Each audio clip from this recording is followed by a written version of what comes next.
بسم الله الرحمن الرحیم.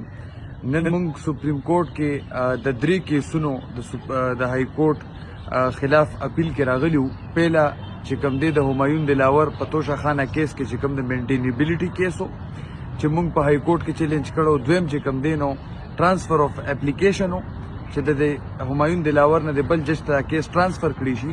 او دریمه چې کوم گواهان موږ پیش کول په ټرایل کورټ کې د همایون دلاور صاحب په کیس کې هغه مونږ دغه په اپیل کې مونږ راغلو. ټول قوم ته مبارکباد ورکوم چې دا فیصله چې کومه ده درې رکنی بنچ وتناستو چیف جسټس صاحب د پاکستان عمر عطا بندیال صاحب په مشرۍ کې هغه پکې تاریخي ریمارکس ورکړه چې یو خو دا کیس چې کوم دی نو دا په سمه طریقه نه دی فیصله شوی. دا ریمارکس یې ورکړه. دویمه خبره هغه دا وکړه چې د دې چې کوم دایره اختیار دی جوریسډکشن دی او بیا په دې کې چې کوم گواهان د خان صاحب چې مونږ د پیله رز نه کمې خبرې ټولې زمونږ د تحریک انصاف د وکلا چې کومه بیانیه وه نو نن هغه چیف جسټس اف پاکستان هم هغه بیانیه انډورس کا او هغه دا وویل چې یاره دا په غیر قانوني په غیر دغه طریقه باندې شوی مشروط طریقه باندې شوی دی. او هغه د چې کوم جج دی همایون دلاور صاحب په ټرایل کورټ کې د هغه خلاف هغه دا خبره وکړه چې زه نه پوهېږم چې د پاکستان ټول عدالتونو کې او د پاکستان په ټول ججان داسې فیصلې کېده چې څنګه د فیصله کړې ده په دې کیس کې.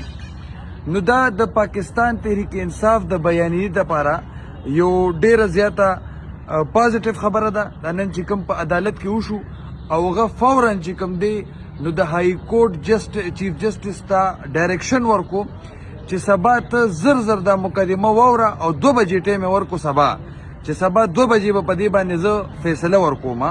اوسه پورې چې تاسو ته پته وي چې چیف جسټس اف های کورټ اسلام آباد چې کوم دی نو دا فیصله بار بار پینډینګ کې چوله. کله به وي زه بیمار یم، کله به وي زما څه مصروفیات دي. او دا تقریبا 15-20 ورځې وشو چې خان صاحب په جیل کې دی. نو زمونږ خو یو مدت دام ده چې کو سبا لا چې کوم ټول قوم ته پته دا فیصله به انشاءالله د خان صاحب په حق کې راځي. خو که سبا له دا فیصله د خان په حق کې راله نو آیا دا چې کومې ورځې خان صاحب په جیل کې تیرې کړي نو د دې چې کومه د ګناه به چاته وي د دې به آیا د دې ادارو نه تپوس کیږي، د دې پولیس نه به تپوس کیږي، د دې ادارو نه به تپوس کیږي، د دې جوډیشري د دې جج صاحب نه همایون دلاور صاحب نه چې کوم د هغه خلاف د اډر کړی دی آیا د ده نه به دا تپوس کیږي چې ستا د لاسه چې کوم دی د عمران خان 20 ورځې په جیل کې او 10 دا دونه زیاتي وشو. بل تاسو وګورئ چې پرون مونږه هغه ریپورټ چې کوم ایډیشنل سیشن جج تلو د عمران خان صاحب د جیل د معاینې دپاره او هغه ټول هغه تحفظات په لیټر کې ولیکل او مونږ هغه چیف جسټس های کورټ ته هم جمع کړو، سپریم کورټ ته هم جمع کړو چې په هغې کې هغه وایي چې 9x12 سیل دی، څښا باتروم یې دی. هېڅ لکه بنیادي تاسو وګورئ چې عمران خان صاحب خو څه په سنګین مقدمه کې نه دی درنه خدای مکه چې څه داسې هغه غټ سنګین جرم کړی دی. هغه خو چې کوم دی د 3 سال شارټ سنټنس کې دننه دی چې هغه بیلیبل دی. هغې نه علاوه دې هغه سره داسې رویه ساتلې ده چې لکه خدای مکه هغه څه ډېر غټ جرم کړی دی. هغه د لکه په دې خبره په ویلو ماته ځان به دې ښکاري، خو دې ته په کولو ځان به دې نه ښکاري چې د هغه د واشروم بارې سی سی ټي وي کیمره لګولې ده چې هغه مطلب دا ده چې ذهني ټارچر ورته ورکړي. خو چې څنګه عمران خان صاحب 3 ځله زموږ د وکلا هغې سره ملاقات وشو، 3 ځله هغه دا پیغام ورکو چې دا خو یو ورځ دا 1000 کاله چې شي 1000 کاله زه به په دغه جیل کې یم. انقلابونه په کور کې په ملاسته په کټونو کې نه راځي. که پاکستان دپاره زه دا قرباني ورنه کړم نو زه به پاکستان دپاره نور څه کوم. زما تحریک چې کوم دی تحریک انصاف دا د انصاف دپاره دی. ما چې کوم 26-27 سال جدوجهد کړی دی سیاسي ما هغه د دې رز دپاره کړی دی.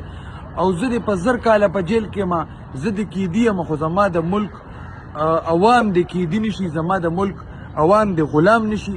او زه د دې غلامۍ او د دغه فستاییت خلاف چې کوم دی په جیل کې دننه یم او زه به جنګ کوم. نو انشاءالله زما ټول قوم ته مبارکباد دی.